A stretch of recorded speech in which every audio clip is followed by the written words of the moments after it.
Hello everybody, welcome back to my channel. So आज हम करेंगे यूनिट कॉस्टिंग। यूनिट कॉस्टिंग पहले जब हम करते थे ना तो वो क्या था, वो एक डिफरेंट चैप्टर था।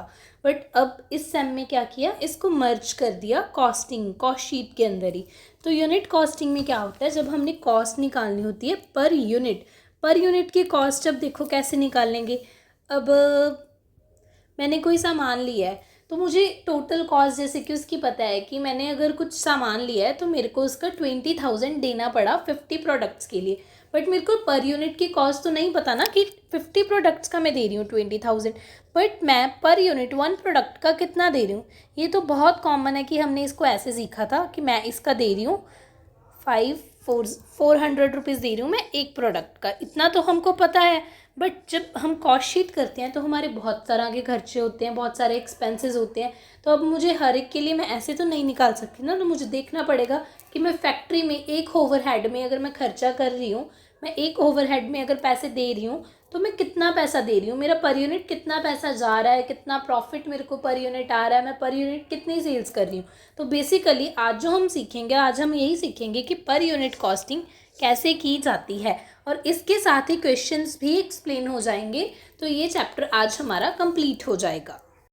तो डायरेक्टली क्वेश्चन से स्टार्ट करते हैं, यूनिट कॉस्टिंग वाले क्वेश्चन से। क्योंकि अगर मैं आपको यूनिट कॉस्टिंग ऐसे ही समझाऊंगी ना तो वो समझना मुश्किल है। जब हम क्वेश्चंस के साथ समझेंगे तो आपको बहुत अच्छे से समझ आएगा। सो आपके पास बुक्स होनी तो बहुत ज़रूरी है, क्योंकि मैं ईच क्वेश्चन को यहाँ पे राइट नहीं कर सकती। तो मेरे पास बुक है SP जैन, जो कि कल्याणी की है, एज़ पर NEP सिलेबस मेरी न्यू बुक है। तो उसमें है आपके पास इलस्ट्रेशन 10। आप देख लेना, जो इलस्ट्रेशन 10 है वो है मंगला एंड को मैन्युफैक्चरर्स की, मंगला एंड को मैन्युफैक्चरर्स की। और जो ओल्ड बुक्स हैं उसमें भी एक या दो इलस्ट्रेशंस पीछे होंगी, but this illustration is very very important. So अगर हम देखे जाए, जो मैं अगर आपको बताऊं कि इसमें जो हमें मेन इन्फॉर्मेशन गिवन है, क्या दिया है कि डायरेक्ट मटीरियल्स दिए हुए हैं जिसकी कॉस्ट है 4 लाख, डायरेक्ट वेजेस दिए हुए हैं जिसकी कॉस्ट है 2,24,000, एंड प्रोडक्शन ओवरहेड्स दिए हुए हैं जिसकी कॉस्ट है 96,000। इसका हमको टोटल दिया है कि ये 7,20,000 है।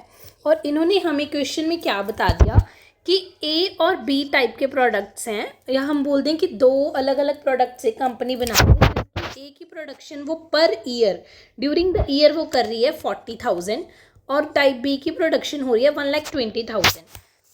उन्होंने जो नेक्स्ट हमें इन्फॉर्मेशन दे रही है, सेल्स की इन्फॉर्मेशन दी है कि सेल्स वो कर रही है 36,000 और B सेल्स कर रही है 1 लाख की। तो सेलिंग प्राइजेस भी उन्होंने प्रोवाइड किए हैं हमें कि A का सेलिंग प्राइस है 14 और B का सेलिंग प्राइस है ₹10 पर टॉय का प्राइस दिया है उन्होंने। क्यों, उसके बाद उसने हमें बोला कि कॉस्ट शीट बनानी है। अब जब हम डायरेक्ट मटेरियल को, डायरेक्ट वेजेस को, प्रोडक्शन ओवरहेड्स को अलग अलग कॉस्ट शीट में डालेंगे तो इनकी कुछ रेशो में डालेंगे। वो रेशो क्या है हमें गिवन नहीं दी हुई, बट हमें क्वेश्चन में ये दिया हुआ है कि डायरेक्ट मटेरियल्स जो हैं, डायरेक्ट मटेरियल्स, एक मिनट मैं आपको मार्क करके भी दिखाती हूँ। जो ये डायरेक्ट मटेरियल्स हैं ये क्या है, ए के cost twice as much as direct material in type B। जो ए के डायरेक्ट मटेरियल्स हैं वो ट्वाइस है, किससे, B से ट्वाइस है। और उसके बाद उन्होंने क्या बोल दिया, direct wages for type B were 60% for Dooj of type A। अगर टाइप A की वेजेस 100% हैं तो टाइप B की कितनी है, 60%, ये भी उन्होंने दिया है।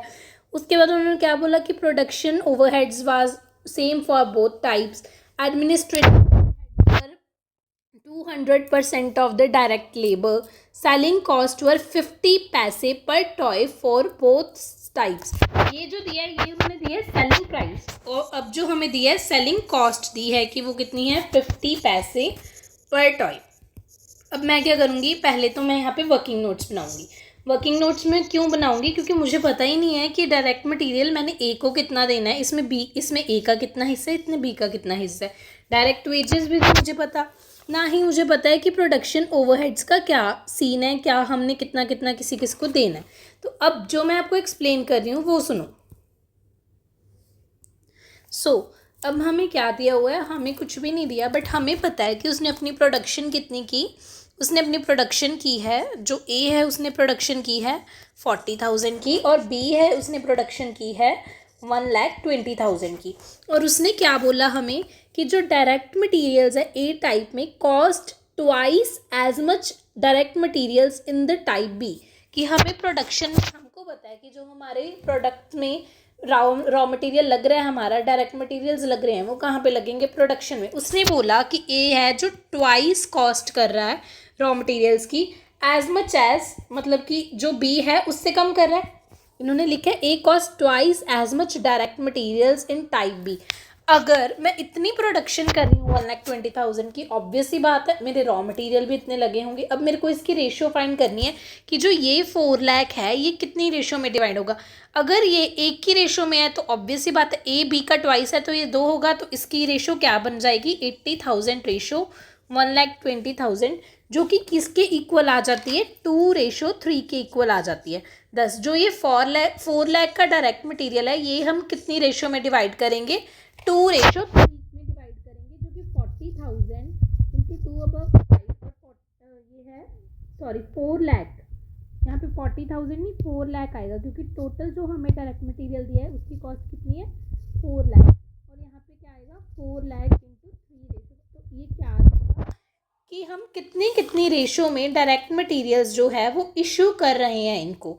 आई होप आपको समझ आ रही है कि मेरे पास 4 लाख की डायरेक्ट मटेरियल की कॉस्ट दी थी, बट मुझे नहीं पता कि मैंने ए और बी को कितनी कितनी रेशो में देनी है। सो उन्होंने मेरे को बोला कि मैंने ए की जो कॉस्ट है ना रॉ मटेरियल्स की वो ट्वाइस है बी से, तो मेरी रेशो आ गई प्रोडक्शन को अगर मैंने लिया जो बेस लिया तो प्रोडक्शन के थ्रू मेरी रेशो आ गई 2:3, जिससे जो मेरी रेशो बनती है वो आएगी, इसका आएगा 1,60,000 और इसको जो मैं डिवाइड करूँगी तो 2,40,000 मैं इसे दूंगी। आई होप यू अंडरस्टैंड। इसके बाद हम वेजेस का भी ऐसे ही निकालेंगे। अगर आपको इसका स्क्रीनशॉट लेना है तो आप ले लो, अदरवाइज मैं नेक्स्ट पेज पे मूव हो रही हूँ। उसके बाद चलो हम डायरेक्ट वेजेस पे चलते हैं सीधा, कि डायरेक्ट वेजेस उसने मेरे को टोटल, या मैं बोलता हूँ डायरेक्ट लेबर, उसने मेरे को टोटल कितना दिया, उसने मेरे को टोटल दिया 2,24,000 था मेरे पास। अब उसने मेरे को प्रोडक्शन दी थी, ए की जो प्रोडक्शन थी 40,000 थी और बी की जो प्रोडक्शन थी वो 1,20,000 थी। अब उसने मेरे को बोला कि जो direct wages for type B were 60% of those for type A. इनकी प्रोडक्शन तो मेरे को पता है भी इतनी है। उसने मेरे को क्या बोल दिया कि जो डायरेक्ट वेजेस हैं ए के वो क्या है, वो तो पूरे हैं, मैं मान के चलूँगी 100% है, क्योंकि उसने बोल दिया बी के जो डायरेक्ट वेजेस है ना वो उसकी प्रोडक्ट क्या है वो 60% हैं of Dooj of type A. अब लेबर लग रही है, लेबर तो मैं किसी काम पे लगा रही हूँ, किसी काम पे मेरे को थोड़ी चाहिए, किसी काम पे मेरे को ज़्यादा चाहिए। जब मैंने ए पे लेबर लगाई तो उसने मेरे को बोल दिया कि ए पे तो यार पूरी लेबर लग रही है, अगर 40,000 की मैं प्रोडक्शन कर रही हूँ तो मेरे को टोटल जो वेजेस हैं मेरे को वो पता है, बट मेरे को नहीं पता कि मैंने इनको कैसे प्रोपोर्शन में डिवाइड करना है। अब उसने तो डिवाइड करने के लिए हमको ये बता दिया कि जो डायरेक्ट वेजेस थी बी की वो 60% है दूज ऑफ टाइप ए। इसका क्या मतलब हुआ, टाइप ए की तो 100% हुई, तो ये कितना आ गया, ये तो 40,000 ही आ गया और ये आ गया 72,000। जब हम इनकी रेशो करेंगे तो हमारे पास क्या आ जाएगा, it will give us the 5:9। तो जब हम इसको जो हमारे पास ये 24,000 है इसको 5:9 में डिवाइड कर देंगे, 5:9 में 5 डिवाइड बाई 14 और 9 डिवाइड बाई 14, ये किसके पास जाएगा, इतना हिस्सा ए के पास जाएगा, इतना बी के पास जाएगा। तो हमारे पास जो डायरेक्ट वेजेस हम देंगे उनको, जो हम डिवाइड करेंगे वो यहाँ पे आएगी, इसकी आएगी 80,000 और यहाँ पे इसकी कॉस्ट आएगी 1,44,000। अब डायरेक्ट मटेरियल्स और डायरेक्ट लेबर को प्लस करके हमारे पास नेक्स्ट क्या आ जाएगा, प्राइम कॉस्ट आ जाएगी। आप अपने क्वेश्चन में देखना, आपके पास आप जब इन दोनों को ऐड करोगे तो प्राइम कॉस्ट आ जाएगी, क्योंकि हमारे पास डायरेक्ट एक्सपेंसेस फॉर्मेट के हिसाब से कुछ भी नहीं दिए। उसके बाद चलो हम आगे चलते हैं। आगे क्या आता है, प्राइम कॉस्ट आएगी। प्राइम कॉस्ट के बाद हमारे पास क्या आता है कि हमने उसमें ऐड करने होते हैं फैक्ट्री ओवरहेड्स या फिर प्रोडक्शन ओवरहेड्स, कुछ भी ऐड करना होता है। अब मैं बोल रही हूँ कि मेरे पास इस क्वेश्चन में कोई भी इन्फॉर्मेशन गिवन नहीं है, प्रोडक्शन ओवरहेड्स दिए हुए हैं कि हाँ भाई मेरे पास 96,000 है। अब मैंने इसको भी डिवाइड करना है, तो मैं किस रेशियो में करूँ? मुझे क्या पता टाइप ए पे मैंने कितनी प्रोडक्शन में खर्चा आया, टाइप बी पे कितना आया। तो उन्होंने दे दिया कि production overhead rate was same for both the types. तो हमें उनकी प्रोडक्शन पता थी 40,000, 1,20,000। तो आप इनकी रेशियो निकालो और उसको डिवाइड कर दो 96,000 में। इससे हमारे पास क्या आ जाएगा? अपने प्रोडक्शन ओवरहेड्स आ जाएंगे। इसके बाद प्रोडक्शन ओवरहेड के बाद हमारे पास कुछ वर्किंग प्रोग्रेस नहीं है, कुछ भी नहीं है, तो हम इसमें क्या करेंगे? हम इसमें अपना वर्क कॉस्ट सीधा आ जाएगा, कुछ बिना वर्क इन प्रोग्रेस ऐड किए लेस करिए, या फिर अगर हम स्क्रैप माइनस करते हैं, कुछ गिवन नहीं है, तो इसके बाद जब हमारे पास आएगा वो आएगा मेन आएगा वर्क कॉस्ट। तो जब हमारे पास वर्क कॉस्ट आ गया, इसके बाद उन्होंने क्या दिया कि एडमिनिस्ट्रेटिव ओवरहेड्स हमको डालने पड़ते हैं। वर्क कॉस्ट के बीच में हम क्या ऐड करते हैं? क्या ऐड करते हैं? एडमिनिस्ट्रेटिव या फिर ऑफिस ओवरहेड्स को ऐड करते हैं। उन्होंने क्या बोला? Administrative overhead rate for each was 200% of the direct labour. अब ए में मेरी और बी में मेरी जितनी डायरेक्ट लेबर आई थी उसका 200% है एडमिनिस्ट्रेटिव ओवरहेड्स। मेरी ए में कितनी लेबर आई थी? वो आई थी मेरी 80,000। और बी में मेरी कितनी लेबर आई थी? बी में आई थी 1,44,000। देखो हमने निकाली थी इसका 9/14 और 5/14 इंटू जो इसकी ये 2,24,000 था। तो इतनी इतनी मेरे पास आई थी। उसका क्या हुआ?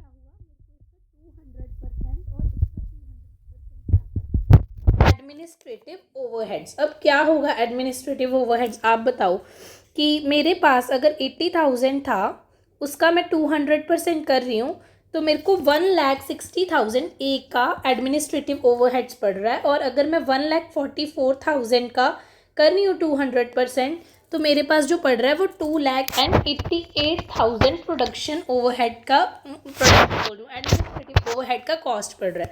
मुझे लग रहा है आप सबको समझ आ रही है। तो आप एक बार अपनी बुक से इसको रीमैच कर लेना कि आपको कैसे, मतलब ऐसा आपकी क्वेश्चन बुक में होना चाहिए, आपको आना चाहिए। इसके बाद जब हम नेक्स्ट चीज़ करते हैं, हमने निकाला था एडमिनिस्ट्रेटिव ओवरहेड्स। अब ना ही तो मेरे पास फिनिश गुड्स का स्टॉक है, ना कुछ है, मेरे को कुछ गिवन नहीं है, तो सीधा मेरे पास क्या आ जाएगा? Cost of production. वैसे भी अगर होता भी तो मैं उसको कॉस्ट ऑफ प्रोडक्शन के बाद ही ऐड करती। अब मेरे पास इसमें ओपनिंग स्टॉक तो दिया नहीं हुआ कितना है, मेरे को क्या पता है कि उसकी प्रोडक्शन कितनी थी? मुझे क्या पता है कि उसका, मैंने जब आपको बताया था उसकी सेल्स कितनी हुई। सो इससे मैं क्या निकाल दूंगी? मैं सीधा क्लोजिंग स्टॉक ही माइनस करूंगी। ओपनिंग स्टॉक तो था जो मेरे को भाई पता ही नहीं है, उसने मेरे को बताया कि भाई तेरी प्रोडक्शन हो रही है इतनी ईयर में, पर मेरे को कॉस्ट ऑफ प्रोडक्शन में से अपना पिछले साल का जो क्लोजिंग स्टॉक है वो तो माइनस करना पड़ेगा। तो मेरे को क्लोजिंग स्टॉक तो माइनस करना पड़ेगा ना मेरा। क्लोजिंग स्टॉक उसने मुझे कैसे बताया था कि उसने बोला कि भाई जो तेरी कॉस्ट ऑफ प्रोडक्शन हुई ना लास्ट ईयर ए और बी के लिए, वो सब जो मैंने पीछे आपको करवाया उसको ऐड करके ए की बनी थी 4,24,000 और इसमें बनी थी 7,44,000। इतनी तेरी बनी है। वो बोल रहा है कि प्रोडक्शन की जो तेरी कॉस्ट आई वो आई 4,24,000, पर तूने कितनी प्रोडक्शन की ईयर में? 40,000। और तेरा जो सेल हुआ, सेल मैंने पीछे लिखी थी, ये देखो कि सेल जो मेरी हुई, सेल हुई मेरी 36,000 की। उसने बोल दिया सेल होगी तेरी 36,000 की। तो अगर तू अब अपने अकाउंट को क्लोज करा है, 4,000 की तेरी सेल तो नहीं हुई ना, तूने प्रोडक्शन तो की 40,000 की, खर्चा तेरा आया इतना, जो कॉस्ट ऑफ प्रोडक्शन जो तेरी आई थी वो 40,000 पे आई, सेल तूने की 36,000 की, 4,000 तो तेरे पास अभी भी बढ़ा है, तो 4,000 तो तेरा क्लोजिंग स्टॉक है ना। ओपनिंग तो मुझे दी नहीं, मैं कैसे माइनस करूँ? तो इसको सॉल्व करके हमारे पास क्लोजिंग स्टॉक ए की वैल्यू कितनी आ जाएगी? 42,400। और वैसे सेम बी की भी उसने बोला कि मैंने प्रोडक्ट इतने बनाए थे 1,20,000, मेरी कॉस्ट ऑफ प्रोडक्शन आई इतने पे, जो मेरी सेल हुई थी वो तो 1,00,000 की हुई थी, तो जो 20,000 की जो मैंने सेल नहीं की है उसकी मेरे पास क्या आएगा? 1,24,000। इसका क्लोजिंग स्टॉक इन दोनों में से सबट्रैक्ट होगा। इसके बाद मेरे पास क्या आ जाएगा? फिर आएगा मेरे पास कॉस्ट ऑफ गुड्स सोल्ड। अब कॉस्ट ऑफ गुड्स सोल्ड आ गया, इसके बाद मैं क्या करती हूँ? सेलिंग ओवरहेड्स को प्लस करती हूँ, COGS के बाद सेलिंग ओवरहेड्स ऐड करूँगी, सेलिंग एक्सपेंसेस। मेरे को सेलिंग एक्सपेंसेस गिवन है, आप बताओ सेलिंग एक्सपेंसेस मुझे क्या पता है? मुझे पता है कि मैंने 50 पैसे पे पर टॉय सोल्ड किया। मैं यहाँ पे सेलिंग प्राइस की नहीं बात करी, जब मैं सेलिंग प्राइस की बात करूँगी तो उसमें मेरा प्रॉफिट ऐड होगा। मैं बात कर रही हूँ सेलिंग एक्सपेंसेस की, सेलिंग ओवरहेड्स की। जो सेलिंग ओवरहेड्स थे वो मैंने क्या बोला कि मेरी कॉस्ट ऑफ सेलिंग थी 50 पैसा पर टॉय। अब 50 पैसा पर टॉय था तो एक रुपये में कितने पैसे होते हैं? 100 पैसे होते हैं। तो ठीक है, इसके हिसाब से अगर मैंने 36,000 की सेल्स करी, 36,000 की मैंने 50 पैसे की सेल करी, तो कितना आया मेरे पास? ए का प्रोडक्ट अगर मैं बात करूँ, 36,000 इंटू 0.50 कितना आया? 18,000 जो था मेरा खर्चा पड़ा था, मेरे को कॉस्ट ऑफ सेल्स थी ए की। और बी ने अगर सेल्स करी थी 1,00,000 की, तो उसको कितना खर्चा पड़ा था भाई? उसको खर्चा पड़ा था 50,000 का। ये तो मेरा है जो सेलिंग ओवरहेड्स के एक्सपेंसेस हैं, क्योंकि मैंने आपको बोला है कि मेरी कॉस्ट इतनी पड़ी, 50 पैसे मेरे को पर टॉय की कॉस्ट पड़ी थी, ना कि मेरी प्राइस था जिसमें मेरा प्रॉफिट इंक्लूडेड था। तो दिस इज़ क्या? 18,000 का कॉस्ट मेरे को ए में पड़ा, और जो बी था उसको इसमें पड़ा 5,000 का। ये 0.50 कितना कैसे आया? 1 रुपये में कितने पैसे होते हैं? 50 पैसे होते हैं। 1 रुपये में 50 पैसे होते हैं। तो 50 बोल रही हूँ, 100 पैसे 1 रुपये में होते हैं 100 पैसे। तो उसने हमसे कितना बोला कि 50 पैसे मेरे को पता है ना, पर टॉय की कॉस्ट पड़ रही है। 50 पैसे मेरे को पर टॉय की कॉस्ट पड़ रही है, इसलिए मेरे को क्या आ गया? 0.50। अब मैं इसको कन्वर्ट करूं अगर, तो ये 1/100 मेरे पास कितना हो जाएगा? ये मेरे पास हो जाएगा 0.01। इतना ही होगा? हाँ बताओ, इतना ही होगा। 0.01 रुपये होगा, है ना। तो अगर मैंने 50 पैसे को रुपये में कन्वर्ट कर दिया, अगर मैंने 50 पैसे को रुपये में कन्वर्ट कर दिया, तो मेरे पास कितना आया? 0.50। I hope you are getting it. इसके बाद जब हम ऐड कर लेते हैं सेलिंग एक्सपेंसेस COGS में, इसके बाद हमारे पास क्या आ जाता है? इसके बाद हमारे पास आ जाता है कॉस्ट, इसके बाद हमारे पास आ जाता है कॉस्ट ऑफ सेल्स। अब जब मेरे पास आ गई कॉस्ट ऑफ सेल्स, इसको और इसको प्लस करके COGS, और जब मैंने ऐड किए सेलिंग ओवरहेड्स, इसको प्लस करके मेरे पास क्या आ गया? Cost of sales. अब कॉस्ट ऑफ सेल्स में मैं क्या करूँगी? प्रॉफिट को ऐड करूँगी। प्रॉफिट तो पर मेरे को पता ही नहीं है ना भाई कितना हुआ, पर मेरे को सेल्स पता थी कि कितनी है। सेल्स मेरे को पता है 36,000 हुई ए की। कितनी सेलिंग प्राइस पे हुई थी? 14 पर टॉय। और इस पे क्या था मेरे को पता है? 1,00,000 की सेल हो रही है मेरे को, और सेलिंग प्राइस क्या था? बी की प्राइस का 10 पर टॉय। तो इसका मेरे को कॉस्ट ऑफ सेल्स पता है, मेरे को सेल्स पता है। तो इसमें से अगर मैं cost of sales plus profit करती हूँ, cost of sales plus profit करती हूँ, मेरे को सेल्स देता है। तो अगर मैं सेल्स में से कॉस्ट ऑफ सेल्स माइनस कर दूंगी, तो मेरे पास क्या आएगा? प्रॉफिट आ जाएगा। तो मैं इसमें से इसको माइनस कर दूंगी, तो मेरे पास प्रॉफिट आएगी। बैलेंसिंग फिगर आपको पता होना चाहिए, ज़रूरी नहीं है हर बार क्वेश्चन में सेल्स निकालिए, समटाइम्स बैलेंसिंग फिगर भी आ जाती है। तो ये आपका एक मेन क्वेश्चन था। इसके बाद एक जैसे यूनिट कॉस्टिंग का क्वेश्चन है, तो यूनिट कॉस्टिंग का क्वेश्चन बहुत इंटरेस्टिंग है। उसमें कि हमने क्या करना होता है? पर यूनिट की कॉस्ट निकालनी है। पर यूनिट की कॉस्ट कैसे निकलेगी? ऑब्वियसली बात है कि हर एक चीज़ की एक कॉस्ट होती है। अगर मैं इसमें ही देखूं, तो मेरे को पता था कि मैंने यूनिट्स प्रोड्यूस की 40,000। टॉय भी था मेरे पास जिसकी मैंने यूनिट्स प्रोड्यूस की 120,000, ठीक है। और इसकी जैसे कि डायरेक्ट मटेरियल की कॉस्ट रेशो जो थी पर यूनिट, वो कितनी थी? 2:1। आप बोलोगे मैम नहीं, डायरेक्ट मटेरियल्स की रेशो तो हमने की 2:3।